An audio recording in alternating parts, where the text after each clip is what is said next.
आपण पाहत आहात आपल्या हक्काचे प्रतिध्वनी न्यूज। आमचे जयसिंगपूर प्रतिनिधी हुसेन शेख कळवतात की शिरोळ तालुक्यातील तेरवाडी येथे असलेल्या पार्वती सहकारी सूतगिरणीत सायंकाळी 6:30 वाजण्याच्या सुमारास शॉर्ट सर्किटमुळे भीषण आग लागल्याची घटना घडली। या आगीत मोठ्या प्रमाणात सूत, कापूस तसेच महागडी मशिनरी जळाली असून लाखो रुपयांचे नुकसान झाल्याचा प्राथमिक अंदाज व्यक्त केला जात आहे। मिळालेल्या माहितीनुसार गिरणीत अचानक शॉर्ट सर्किट होऊन ठिणगी पडली आणि काही क्षणातच सूत व कापूस यांना आग लागून ती झपाट्याने पसरली। गिरणीतील ज्वलनशील साहित्यामुळे आगीने काही वेळातच उग्र रूप धारण केले। धुराचे लोट आणि ज्वाळा दूरवरून दिसत असल्याने परिसरात एकच खळबळ उडाली।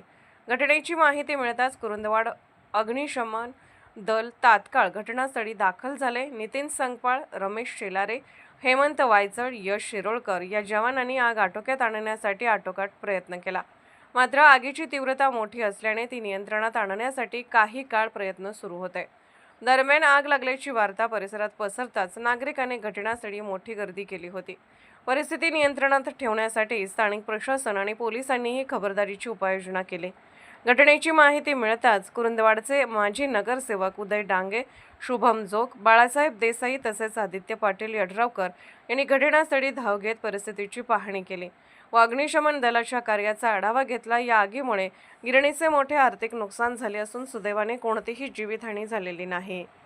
आपण पाहत आहात प्रतिध्वनी चॅनल। अशाच बातम्या पाहण्यासाठी आमच्या चॅनलला सबस्क्राइब करा आणि बेल आयकॉनवर क्लिक करा।